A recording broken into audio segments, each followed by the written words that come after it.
有敌情！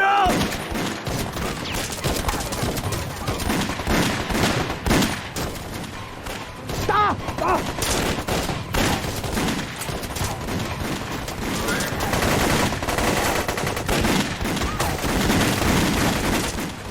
快快！加快速度，快！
别打了！别打了！自己人！别打了！调直升机！别打了！你们是哪个部分的？我们是第10师何明仁师长的部下。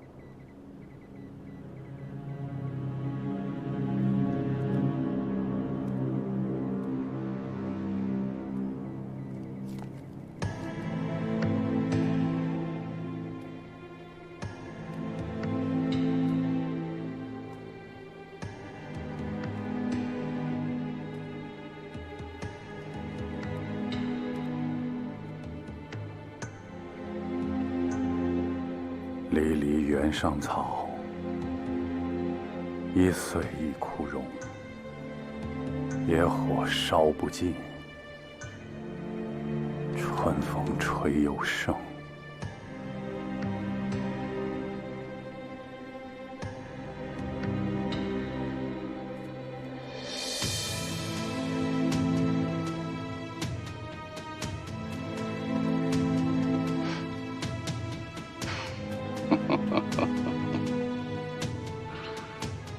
要坚决、干净、彻底的消灭共军。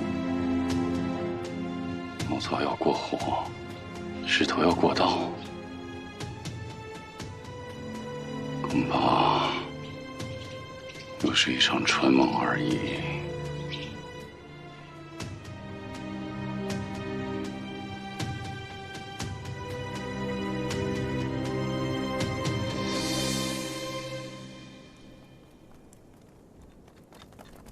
一连注意警戒。是。二连，检查一下还有没有活着的百姓。是。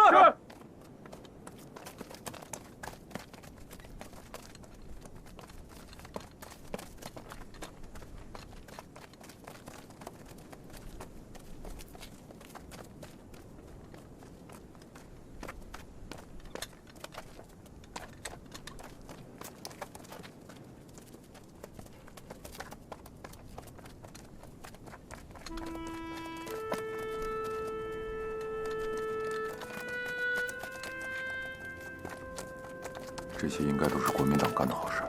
咱们现在已经进入白区了。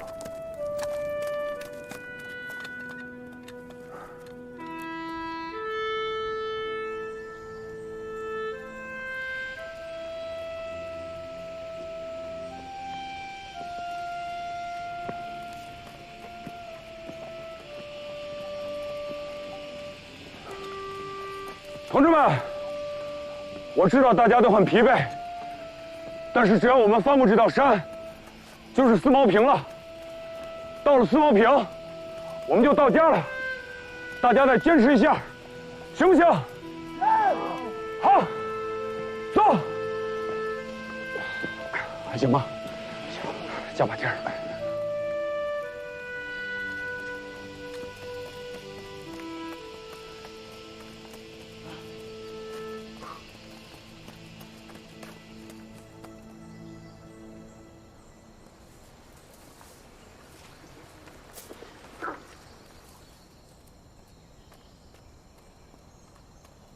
营长，是老乡，我看看。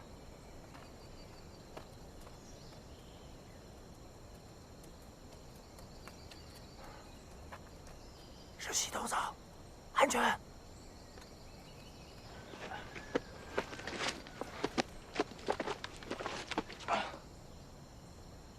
呀！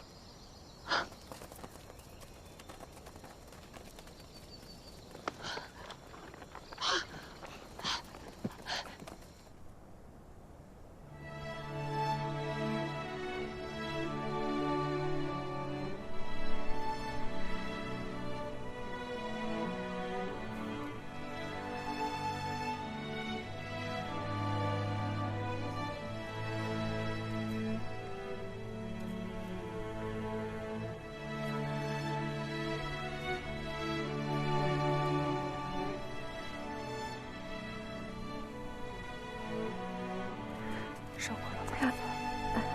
西头姐，受苦了。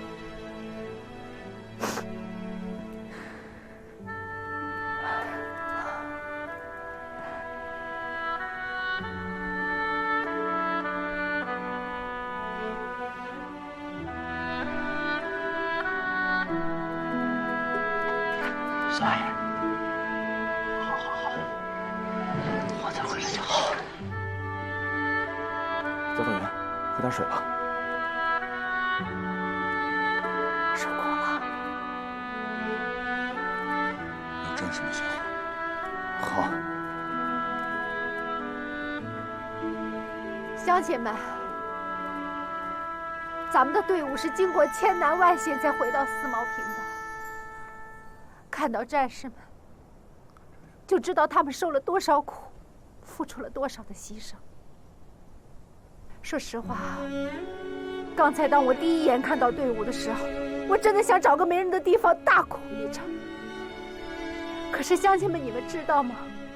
我们现在不是抱头痛哭的时候，战士们已经几天几夜没吃没睡了，还有几位重伤员急着被郎中医救，所以乡亲们，咱们赶紧行动起来，把战士们带回去，让他们好好的吃点东西，好好的睡一觉。大家快行动起来吧！伤员先走，让伤员先走。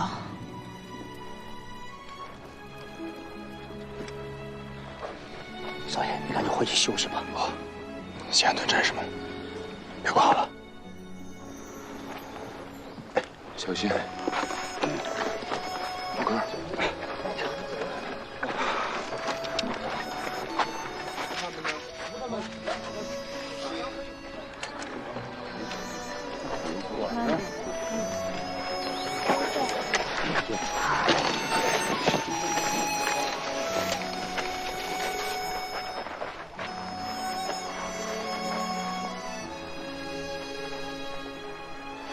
孩子们也太可怜了。大狗子、愣子还有青蛙，这些熟悉面孔都看不见了。不是说有600-700人的队伍吗？怎么就剩这么些了？走。谢谢。妹子，你还认识他吗？他跟你唱过歌。他是我的指导员，是这里伤得最重的。我认出他了。你放心，我们一定会治好这位红军哥的。你们跟我走吧。来，抬起来。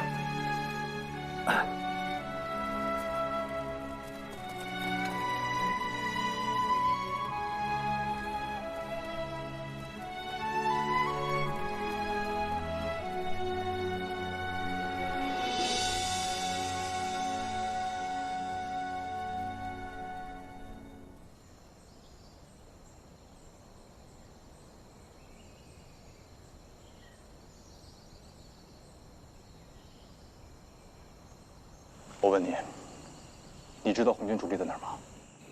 我们现在是什么？就是孤儿被扔在了狼窝子里，让战士们脱下这身衣服，混到老百姓当中去，兴许还能活下来几个。如果我们还举着这杆旗，最后结果是什么？就成了国民党围剿的目标，到最后一个都撑不下。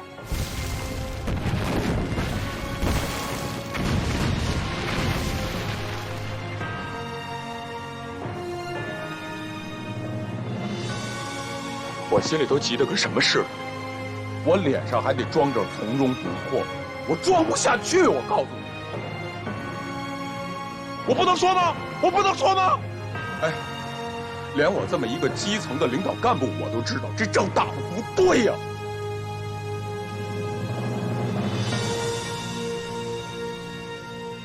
在形势危急关头，公然违抗上级命令，我提议给李化成同志党内严重警告处分。我反对。形势严峻，道路艰险，让李化成背这个处分，作为队伍的主心骨，怎么带领大家往前走？要是块好铁，就越捶打越撑刚。如果经不起，那就让它成块废铁吧。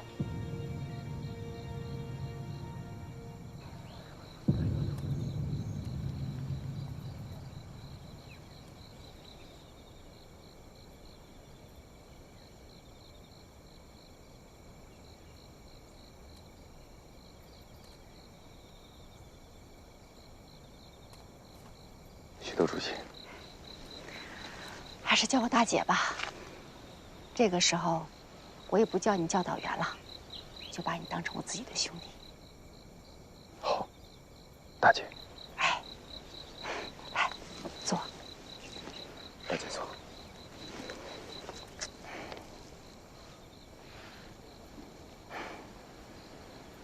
大姐知道你心里不好受，跟你说实话吧。大姐我呀，当着别人的面从来不哭，可是没人的时候，这眼泪可没少流。可流泪也好，流血也好，都会让我们变得更加坚强。其实这段时间，我的压力挺大的。我觉得自己没什么，但是一走到村口，我一看见你，我就……大姐都懂，大姐能够想象这一路你都经历了什么，承受了什么。你是了不起的，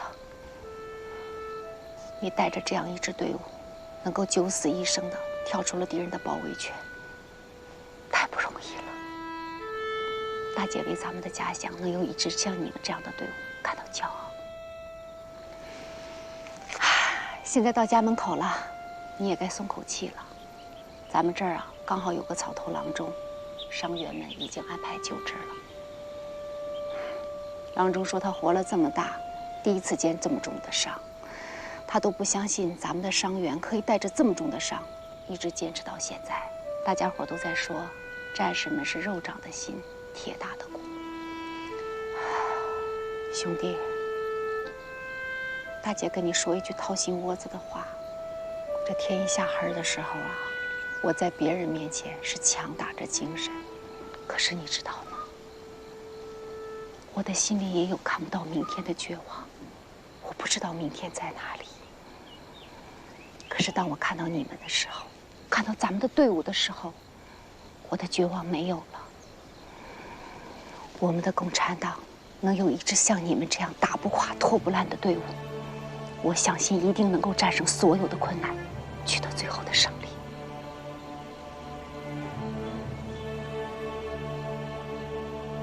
大姐，党中央有突围的消息吗？没有，这也是让我最着急的地方。听说咱们的党中央和主力红军被国民党几十万大兵前堵后追，一路西行。可是我们现在被国民党军包围得严严实实的，跟上级又失去了联系，完全得不到党中央的消息。但我是这么想的：如果我们的党中央突围失败的话，国民党大兵一定会大张旗鼓欢呼胜利。他们没有欢呼胜利，这就说明我们的党中央还在路上。你觉得我这么想是不是有点道理？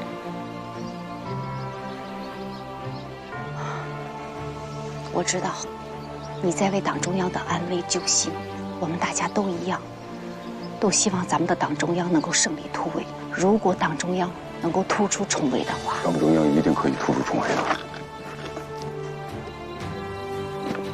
而且一定会走到正确的路线上。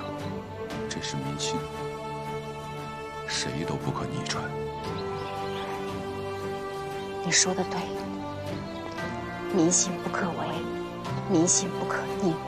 苏区沦陷后，有人怀疑我们的红旗还能打多久？我回答他们，我们苏区的红旗永远都不会倒。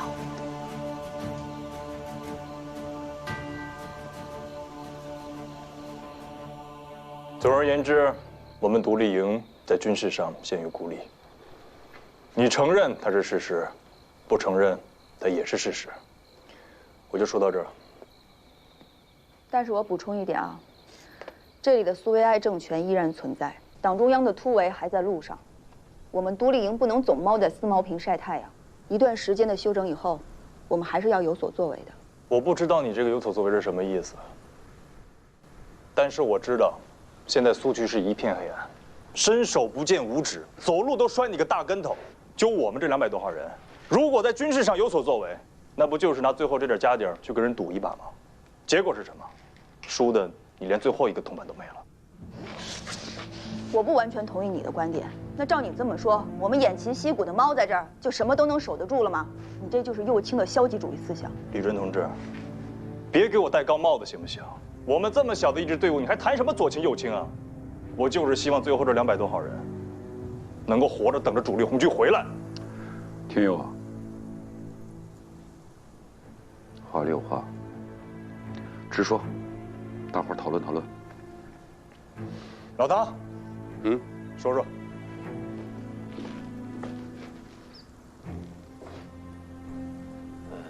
你是营长，你说吧。原来你们商量过了。是啊，就一个意思，想让我们的队伍早点走出绝境。行，那就我说，我们能从死亡谷走出来已经是万幸了。有句俗话说得好，祸不单行，福无双至。如果下次再碰到这样的危机，我们可能就没有这么幸运了。所以刚刚你说那个有所作为，我觉得不可取。可是思茅坪啊是个小地方，咱们这么多人在这儿，总会坐吃山空。我觉得林连长说的对，我们要现在做缩头乌龟的话，那不就等于自己挖坑埋自己了？我们有什么条件主动出击？当时反围剿战役打响的时候，我们是一支有638名指战员的独立团。现在呢？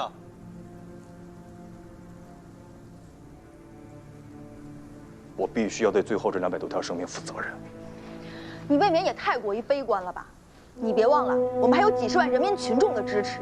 几十万的人民群众，现在正遭受国民党地主黄强团的屠杀，他们手无寸铁，根本就没有还击的力量。我们依靠群众，怎么依靠？我支持吕副教导员的观点。事实证明，我们党能够从艰苦的革命斗争中生存下来，靠的就是广大人民群众。谁支持我们呀？大山里边有群众吗？有红薯吗？有药吗？哎，你有这功夫，拿这个上山给大家打2头野猪，实际点。实际点，这是党的路线。天佑，话没说完吧？接着说。什么叫绝境啊？我想现在就是了。我们到底还有没有一条活路？就我们这200多号人，去和国民党几10万大军正面拼杀，结局是什么？我想大家应该心里都清楚。当然，我们坐在这儿坐吃山空也不是办法，最后还是死路一条。我是这么想的：占座山头，只要不祸害乡里，专干劫富济贫的事情，这是我们现在唯一的出路。同意。我坚决反对。营长同志，我提醒你，我们是共产党的队伍，作为共产党的队伍，要坚决不能走占山为王的邪路，这等于另立旗号，而另立旗号就等于叛党，你知道吗？能不能不喊口号？这不是口号，这是一个共产党人最起码的立场和态度，也是4.12事变以来千万先烈用鲜血和生命换来的觉悟。谁想另立山头、占山为王，谁就是背叛革命，人人得而诛之。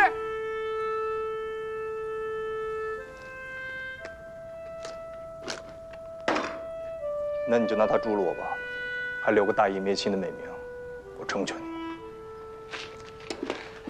营长的意思啊，不是让咱们占一辈子山头，可现在这个处境，这也是个办法，是吧？什么叫一辈子？半辈子1天都不行。雷公山，我看你就像个当土匪的坯子。说谁呢你？哦，党员是吧？思想觉悟高是吧？是。我是咱独立营第1批入的党，我在党旗底下宣过誓，牺牲自己，永不叛党，说到的就要做到。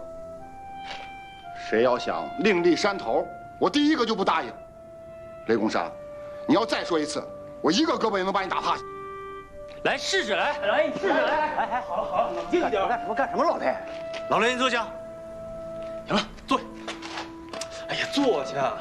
这还没当土匪呢，你就挂着土匪相了，你这。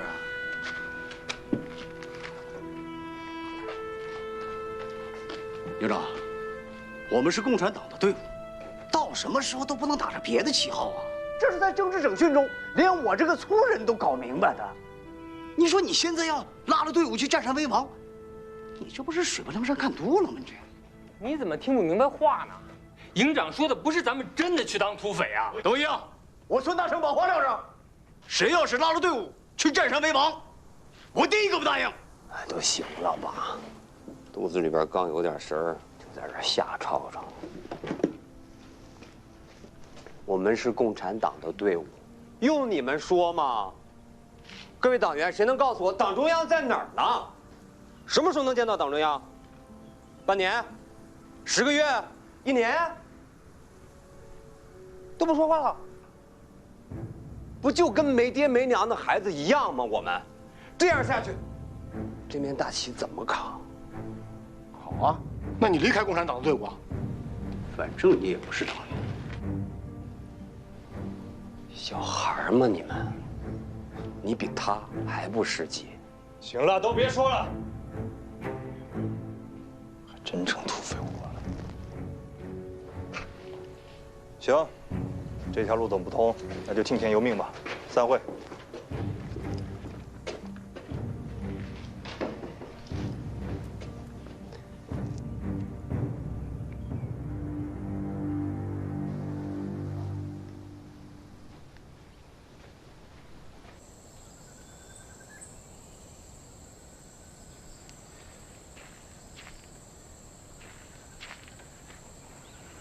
来了。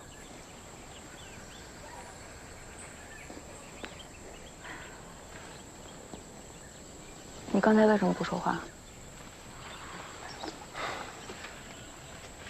教导员和营长得一个鼻孔出气儿吧，尤其是关系到生死存亡、何去何从的问题上。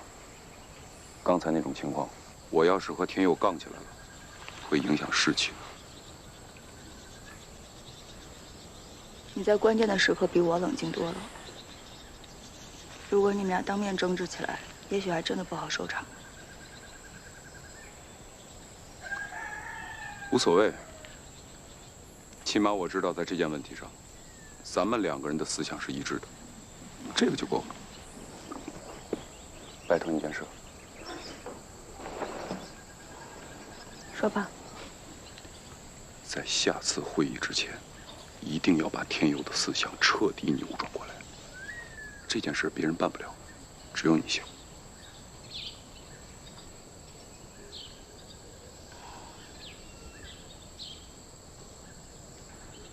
走了。浩成，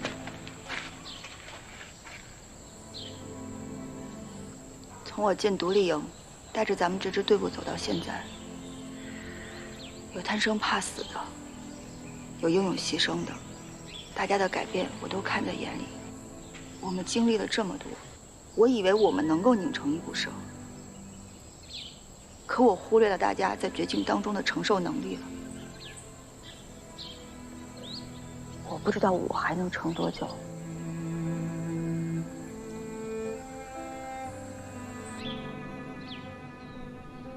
无论形势恶化到什么程度，我都会和你在一起。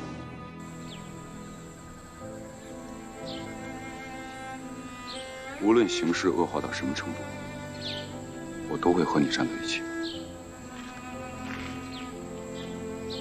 松毛岭的时候，你跟我说的。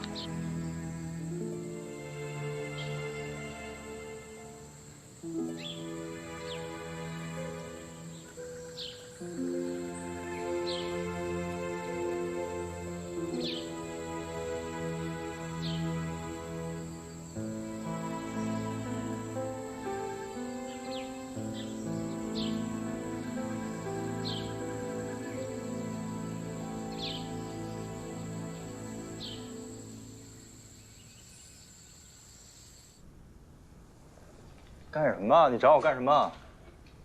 我想找你谈谈。我知道你跟我谈什么，别谈了，我走了。哥，我就这么让你讨厌吗？你还知道我是你哥？我当然知道你是我哥了。听你叫我哥，比叫我营长亲切多了。那我以后都叫你哥就是了。别拿好听的哄我，快坐吧。我知道你找我干什么。其实今天我提出那个动议之前，我就知道肯定过不了你们2个这一关。但是你别忘了，我毕竟是这支队伍的营长，我必须要为这支队伍找一个出路。我今天来不是找你谈队伍的事儿的。那你找我干什么？你爹是我的亲舅舅，我们2个是表兄妹，难道除了队伍的事儿我们就没话说了？别提我爹，一提他我就筋骨发凉。你这衣服破了，脱下来，我给你补补。没事，一会儿自己补。你哪会补啊？你快脱下来。要真不用，哥。好，补就补。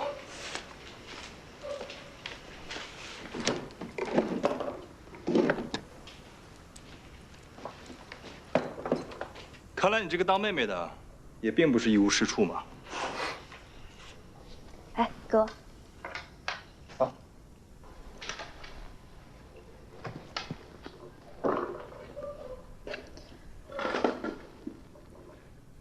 哥，你知道吗？其实我和你一样，一直想努力摆脱我们的父辈，想忘掉他们。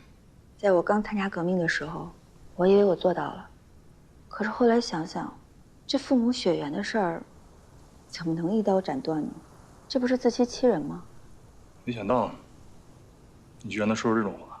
难道我说的不对吗？没说你说的不对，就是这话，从你嘴里说出来，让我这个当哥哥的有点意外。我参加了革命，加入了中国共产党，从来没有为自己的选择后悔过。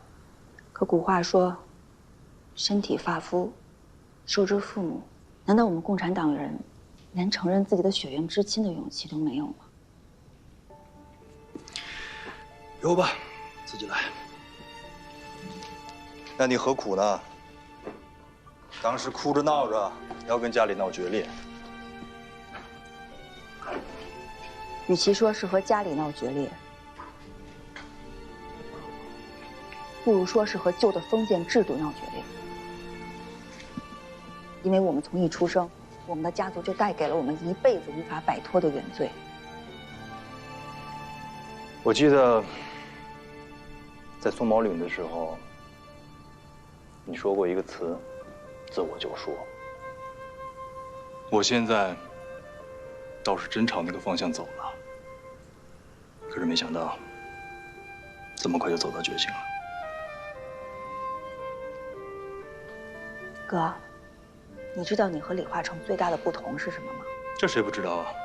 出身嘛，我是地主家的少爷，他是长工的儿子。化成他5、6岁的时候失去母亲，12岁父亲也走了，成了孤儿。他是挣扎着活下来的人，可我从来没有见他哭过。你就不一样了，你是大少爷，衣食无忧的。如果现在泰山压下来，他能扛得住，那你呢？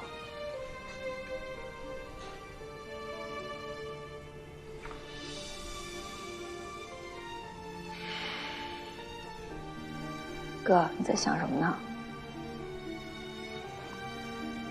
没什么，听明白了，我懂你说的意思。我没什么意思。别拿你哥当傻瓜，你只是在婉转地告诉我，虽然说在这条路上我走了有一阵子，但是离真正的脱胎换骨还是有一段距离的。明白了。你的伤好点了吗？好多了。那我先走了。我送送你。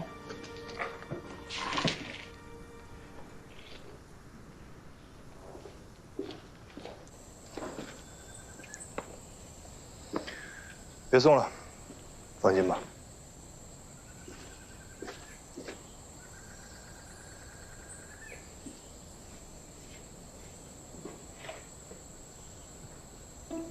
成了。你交给我的任务能成吗？我觉得我们现在应该趁热打铁，给全营鼓鼓劲儿。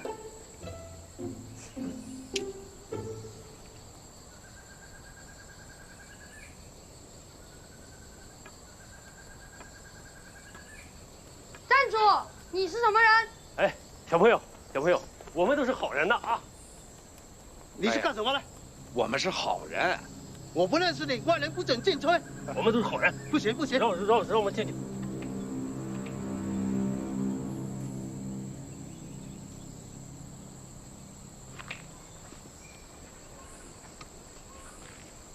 同志们，红军是什么？红军是执行革命的政治任务的武装集团，而且这支部队必须要服从党的领导。这是在古田召开的红四军第9次代表大会确立的性质，也是我们这支队伍绝对不可动摇的政治路线。我知道，现在咱们独立营面临着很多困难，但是困难也不是我们放弃信仰的理由。我相信，只要我们独立营上下一心，一定可以克服所有的困难。而且我也相信，红军必然会走向最后的胜利。说得好啊！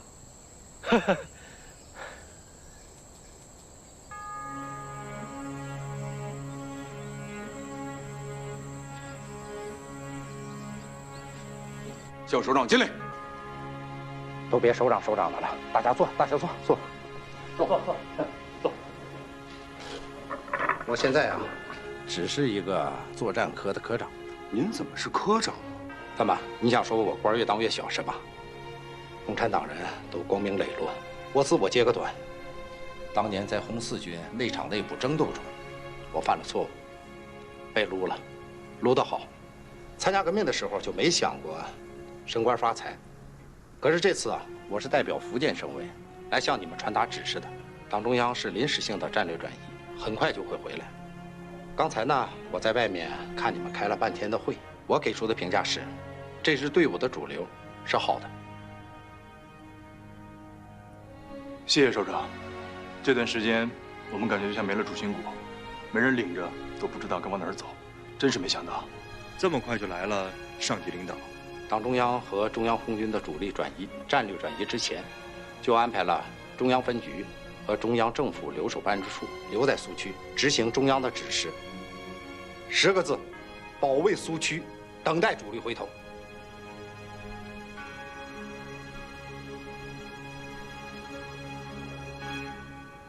乔明同志，让我转告大家，在当前的形势下，第一，我们绝不能丧失信心。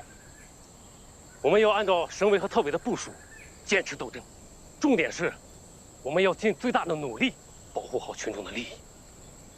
第二，我们要注意斗争方式，不能做无谓的牺牲。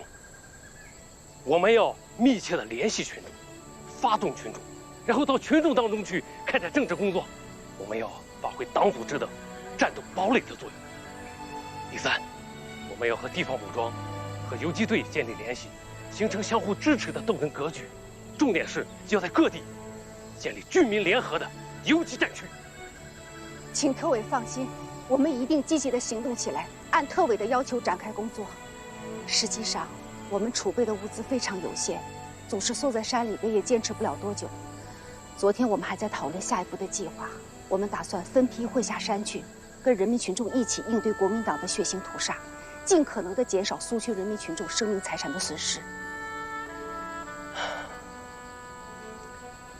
这也是福建省委对我们提出的要求啊。不过，外面的形势严酷，我们既要到群众当中去，又要学会保护自己。我们要防止少数意志薄弱者变节投敌，因为一个叛徒他比100个站在你正面的敌人还要危险。所以说，现在我们保持党的纯洁性，就显得尤为重要。放心吧，我们一定会注意的。哎，驼叔，你是不是有什么话要说呀？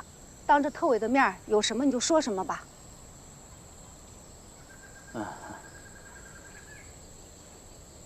我听说呀，国民党军那反动派还有还乡的那些土豪劣绅，在干坏事呢，见人杀人，见房烧房。正因为如此，所以我们才更要斗争。对，乔明同志，还让我带给大家一句话：黑透了，更能看得见星光。黑透了，更能看到星光。怎么，你们几个指挥员是不是对我传达的上级指示有什么意见？只要是上级指示，每一位红军指战员都不应该有半点怀疑。作为共产党员，我也坚信我们的党中央和红军主力能很快地打回来。不愧是经过白色恐怖锻炼过的同志，这信仰就是坚定。首长，您知道我在来之前，组织向我介绍过你们。好，我现在向你们介绍一下苏区的全面情况。同志们，我们的上级认真地研究了赣闽地区的战略态势。上级认为，以我们红24师为基干，包括你们在内的各地方武装，总共集结了5000多人强的兵力，足可以打一场重挫国民党军的战役。首长，你想说什么？我有一句话，我不知道我该不该说。说吧。是。我们这支队伍呢，从松毛岭撤下来之后，就和主力部队失去了联系。在这个时候，是闽西特委带着福建省委的命令，让我们……好了，你别说了，这些情况我都了解。我在来之前呢，苏乔民同志就差点和我翻了脸。你们独立营暂时编入地方武装序列，但这并不意味着脱离了中央的领导。特别是在当前的形势下，全党全军要树立一盘棋的大局观念。福建省委决定把附近能联系上的分散武装全部都集中起来，攥成一个拳头，和国民党军打一场正面对抗敌人的战役。福建省委的这个决定有3点重大意义：第一，可以有力地打击国民党的嚣张气焰；第二，让苏区的群众看到主力回头的希望；第三，使我们分散在各地的武装避免被国民党军各个击破，分割围剿。首长，我能冒昧地问一句吗？说。乔民同志和您起的争执，因为什么？嗨，你的这位师傅啊，当然了，也是我的老战友。他现在被国民党反动派吓得差点犯了严重错误。治国同志，我对上级主张继续组织正面对抗战役持有异议，是有理由和事实依据的。好，那你就当着在座的各位面，把你的理由和依据一一摆出来，看看他能不能站住脚。第一，蒋介石已经引领20几个师进入我中央苏区腹地。第二，以11月11日长汀沦陷为标志，1个月内整个苏区被国民党军占领，整个苏区已经沦陷。所谓保卫苏区并不现实。第三，国民党军和反动还蒋团对我留守党员干部实施茅草过火、石头过刀的残酷追杀。苏区的党组织和地方武装和人民群众正处在灾难之中。在此严峻现实下，我们应该审时度势，根据具体情况做。好了，你别说了，我们都听明白了。苏乔民同志，你一点都不像当初和我搭档的那位老共产党员。正因为我是一名老党员，面对上级组织，我才知无不言，言无不尽啊。可是我们现在的时间是争分夺秒啊，苏乔民同志。你有10个理由，8个事实，我只问你一句：中央分局能不能代表党中央？中央分局当然能代表党中央，可问题是我们既然能，那我们每一位共产党员和每一位红军战士只有一个选择：服从命令，听从指挥。治国同志，乔民同志，既然上级已经下了决定，那我们你看是不是举手表决一下？不必，现在不是少数服从多数，是全党服从中央。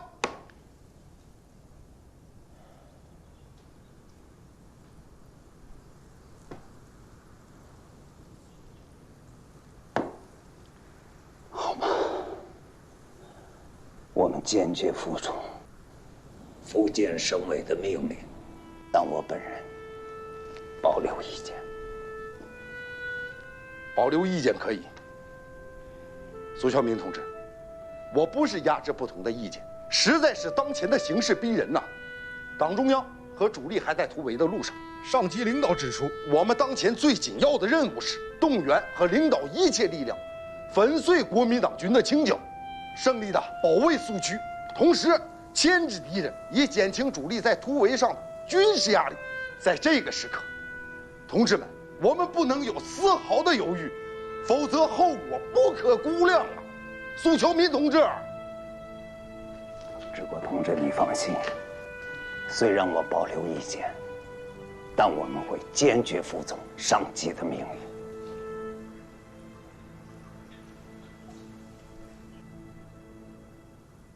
首长请放心，独立营206名指战员坚决服从上级领导的调遣，保证完成任务。好，你呀，可比你那位师傅勇敢得多。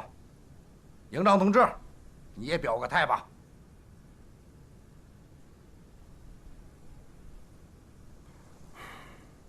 首长，我们独立营，他当家，他怎么说，我们怎么干，绝对不会拖后腿的。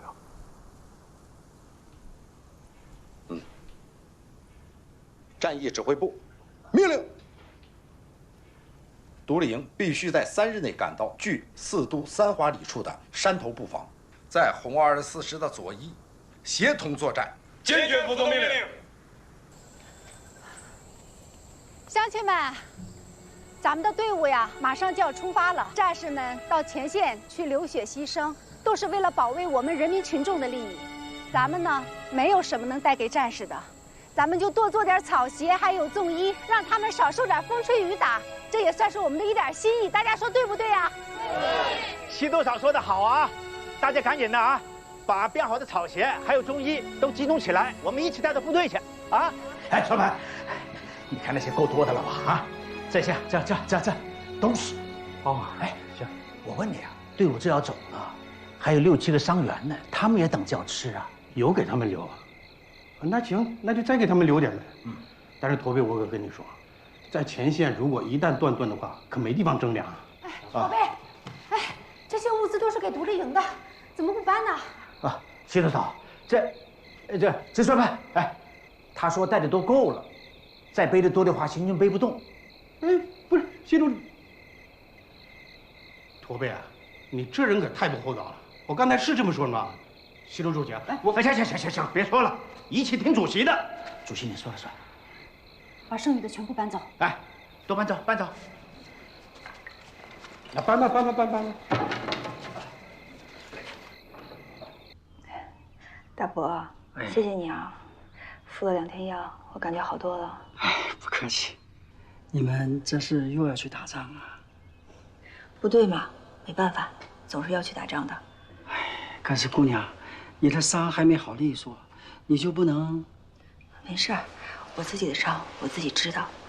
哎，那姑娘，我先走了啊。好，谢谢您。哎，来啊，就是你，拿好啊，拿好啊，拿着，赶紧拿，你的啊，这是你的，每个人都有这个，来拿好了。来，这给我一条，拿好，来，拿着。谢谢，头发别忘翻了啊。珍姐，部队才休整那么几天，好多红军哥劲儿都还没缓过来，就又要出发了，真是太辛苦了。只要我们的愿望没实现，我们就要随时做好出发的准备。我明白，我真想也加入部队，和你一样去跟白狗子作战，可我现在实在没办法放下那么多受伤那么重的红军哥跟你们走。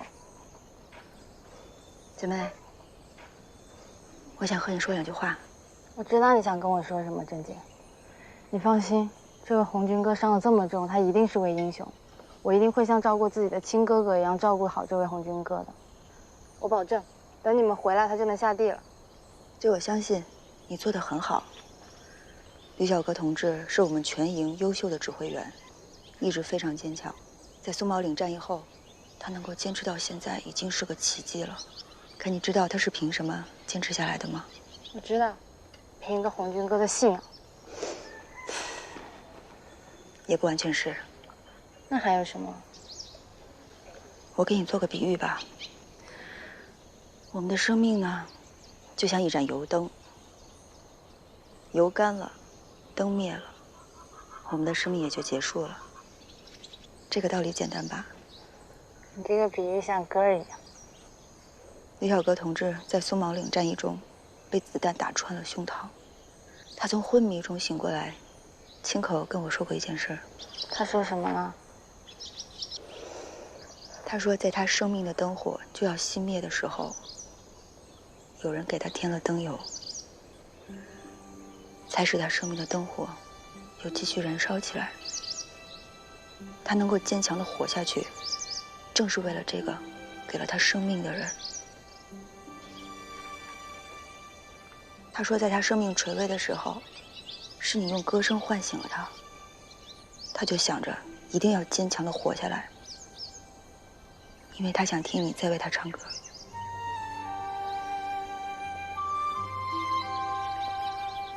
他真那么说吗？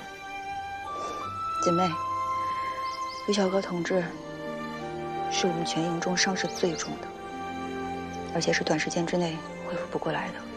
可是我们的部队又有了新的作战计划，我真的不敢说我们什么时候才能够回来。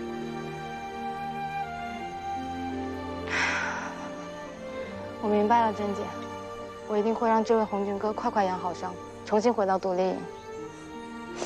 那我就代表独立营谢谢你。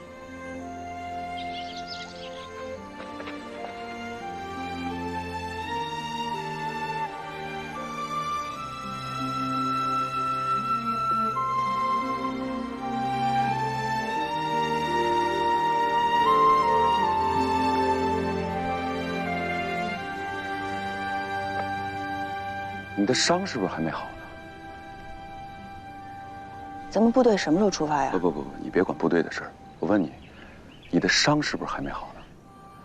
正好，这次行动别参加了，留下来照顾伤员吧。我是独立营副教导员，我还是共产党红军战士。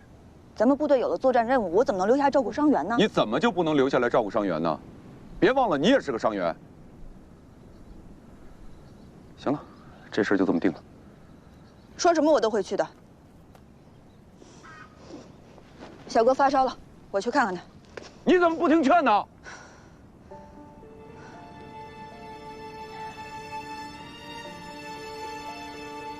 乔明同志说的是对的。前3次反围剿，咱们为什么能够大胜？那是毛主席指挥如神，充分调动敌人大胜的。但是这次不一样，这次是阵地对阵地，堡垒对堡垒，我们这帮人去了就是有去无回。正好你身上有伤，你留下来照顾伤员，你就当是为了我们，为了为独立营留下一点血脉，留下来。你的好意我知道了，越是此役凶多吉少，越是怕你们回不来，我越是不能以养伤的名义留在这儿，就算是死，我也要和你们在一起。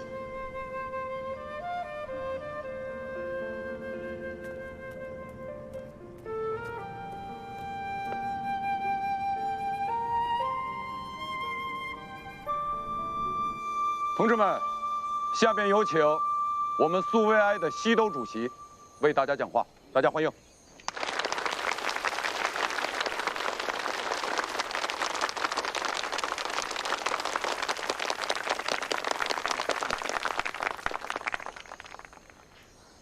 同志们，你们刚刚千难万险地来到这儿，身子骨还没养好呢，就又要奔赴新的战场，乡亲们心疼你们，也舍不得你们离开。不多说了，愿马克思保佑你们。全体队伍，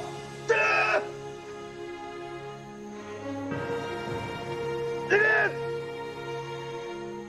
说。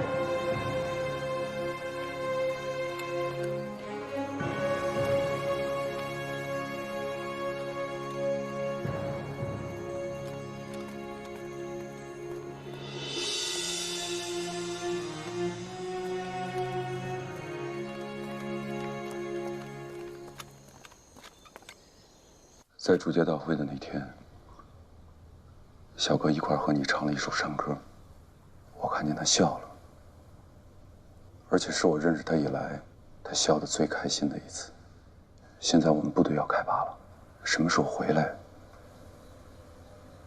不知道。他什么时候能醒，我也不知道。但是我只知道一点，把他托付给你，有可能会了了他一桩心愿，给你添麻烦了。没有，放心吧，教导员。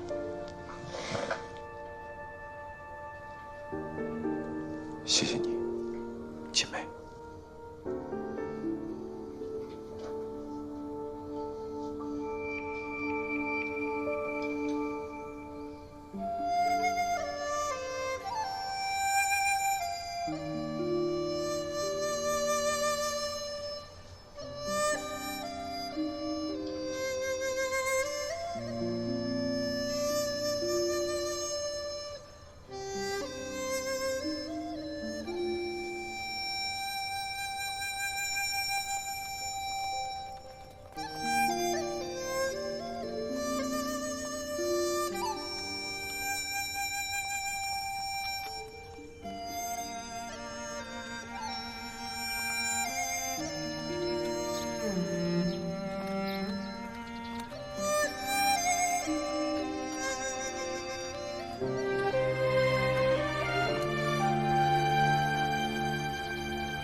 你现在是个连长啊，你也不注意点影响，你这回尿是怎么回事？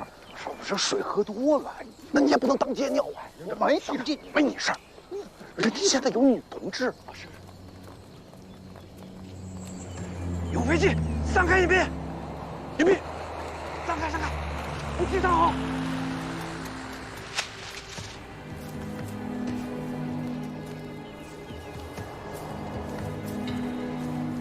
快，把武器再往里藏来。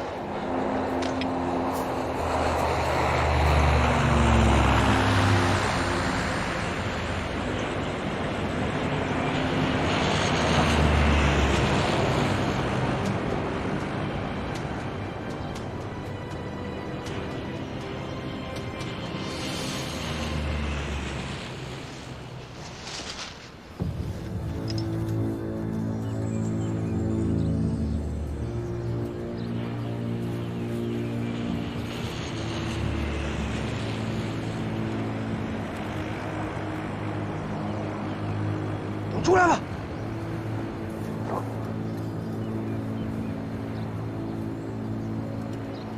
没事吧？继续前进。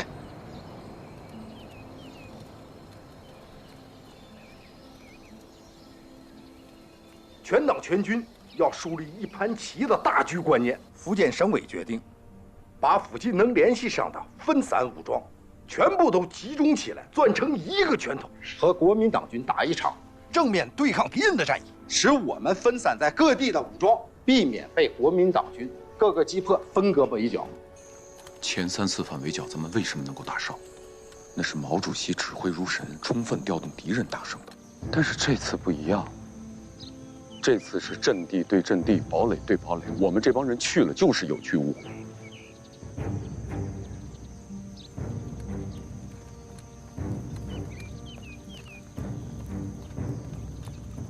传下去，朱兄多看看吧。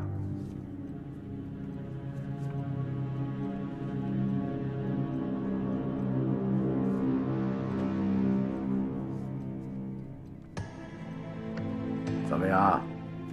都看出点名堂没？裴司令，卑职以为这些侦察照片表明赣门间的红军正在大规模地进行兵力调动。看来，共产党在这个区域还留有与国军最后一搏的力量。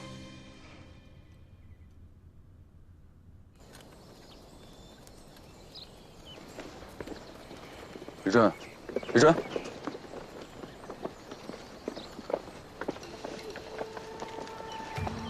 怎么了？我有一种特别不好的预感。什么预感？我预感咱们可能要重蹈战败的覆辙。这么大规模的集结部队，不是往敌人的炮口上撞吗？最近党国把12个绥靖区合并成了赣闽2个绥靖区，就是为了更大力度的清剿红军残余。可到现在，除了正法了一些红军眷属和中共余党，各部一直还没有令人满意的战绩。